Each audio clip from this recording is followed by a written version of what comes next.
Sa update natin dun sa pinaplano po na rehabilitation ng tulay sa Rizal, ano po ba yung plano natin dito, sir? Actually yun, nahingi namin ng pondo sa Calamity Fund.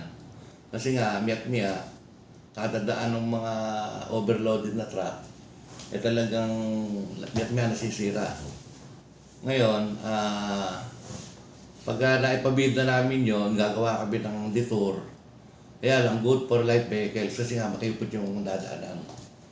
Ngayon, pag nakagawa na namin ng detour, ay ikuha na namin yun, yung umpisahan na yung paggawa ng tulay.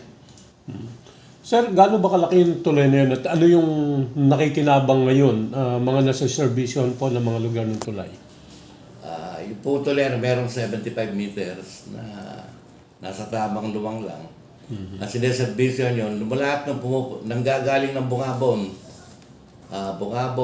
tapos pupunta ng Pantaban, kung saan man siya, or dito, doon dumadaan. Tapos marami tayong quarry ron na nanggagaling sa Bungabon, doon nga dumadaan.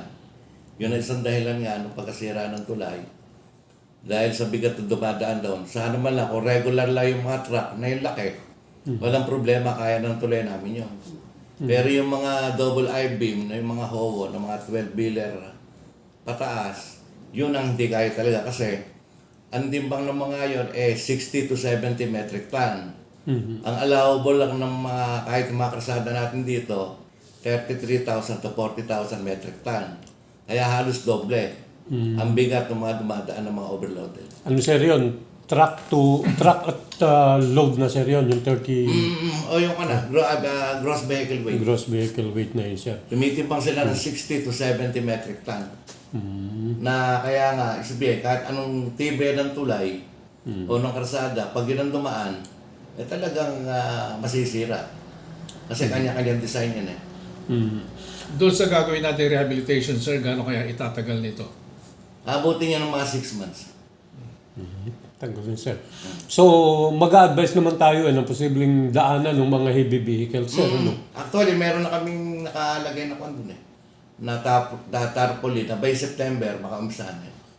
Kasi yung gagawin nga natin, again, ma-clarify lang, for light vehicles. Yes. So, yung mga malalaking vehicles, so dapat bago dumating doon sa tulay, meron na rin, sir, mga signages. Oh, yes. Meron. Na, sir.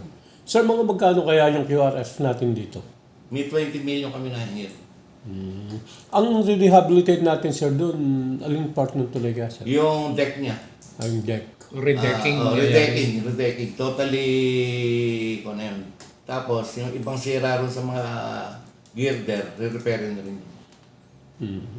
So, sir, yung ibang mga projects pa natin, kumusta po ang ating mga activities pa dito sa yung distrito, sir? Nasa kayo, tuloy lang yung trabaho. Nahinto nga lang dahil Sa pag-ulan. sa pag-ulan. Yun nga ang kalaban ng construction. Hindi po pwede kasing gumawa ng karsada ng umuulan. Unang-una, yung base niya kailangan matigas bago buhusan ng semento. Yung ba, sir, sa Carmen, isa yun sa mga inyaangal ng mga motorista natin. Alam magagawa kasi nga, busy road na yung Carmen at yung Silex hindi pa na-open.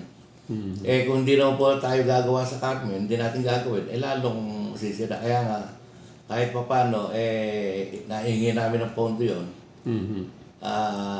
Talaga lang may convenience kasi talagang pag may road construction, Yes, lang. meron inconvenience.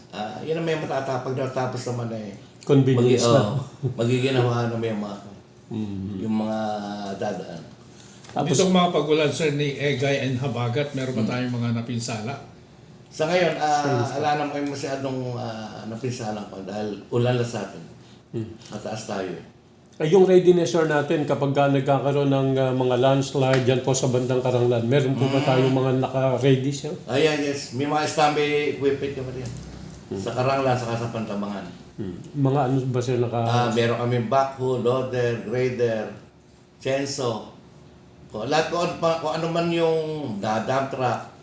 Kung may landslide, meron agad-agad kaming magkiklear ng so, karsada. may base na po tayo dun, sir? Meron. Sa Karanglan, saka sa Pantabangan. Pati personnel, ano, sir? Yes. 24 hours sila ro pag may kalamidad.